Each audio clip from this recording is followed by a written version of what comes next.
আজকে আমার সারাদিনের কাজের ভিডিও নিয়ে চলে আসলাম। আসসালামু আলাইকুম সবাইকে, কেমন আছেন সবাই? আলহামদুলিল্লাহ আমি অনেক বেশি ভালো আছি। আজকে যেহেতু ষষ্ঠ রোজা, রোজার দিনগুলোতে একটু বেশি পরিপাটি থাকতে হয়। আমার কিন্তু রেগুলার বেডশিট চেঞ্জ করতে অনেক বেশি ভালো লাগে। সপ্তাহে কম হলে আমি একটা বেডশিট চেঞ্জ করি। অনেক সময় দেখা যায় একটা সপ্তাহে একটা না, কখনো কখনো সপ্তাহে 3টা 4টাও চেঞ্জ করা লাগে, যেহেতু ছোট বাচ্চা আছে। আর আজকের আমার বেডশিটটা হচ্ছে একদম ইউনিক একটা বেডশিট, যেটা আমি ঈদের জন্য মেক করেছি আমার নিজের জন্য।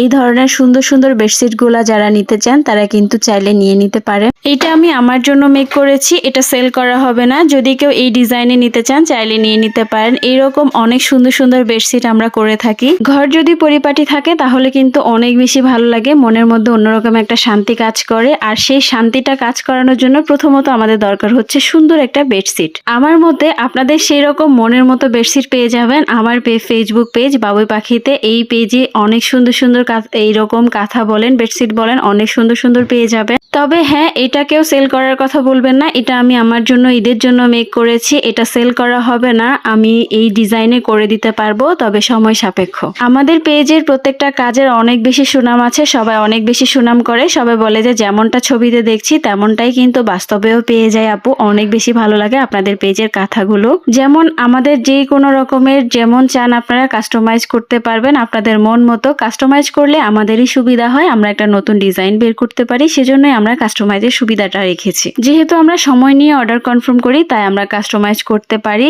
আমাদের এটা তো অনেক বেশি সুবিধা হয়। এগুলো হচ্ছে কাশ্মীরি ভরাটের কাজ। কাশ্মীরি ভরাট একদম কাপড়ের সাথে লেগে থাকে, এগুলা কোনো রকম উঠবে বা কোনো ঝামেলা হবে এমনটা কিন্তু কখনোই হবে না। এইটা হচ্ছে বালিশের কভারের ডিজাইন। বালিশের কভারে আমি হালকা করে কাজ দিয়েছি, চাইলে এর চেয়ে গর্জিয়াসও করা যেতে পারে।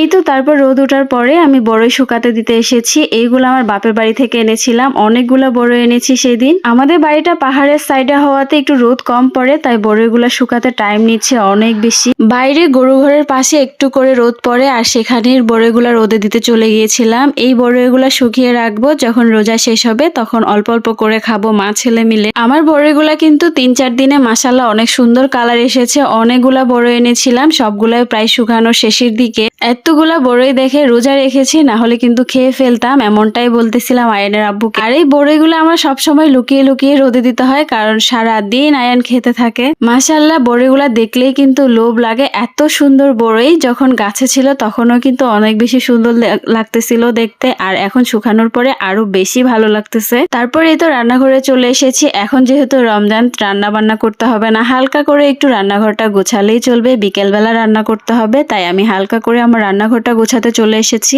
এই যে ছোট রান্নাঘর, একটা রুম, বারান্দা,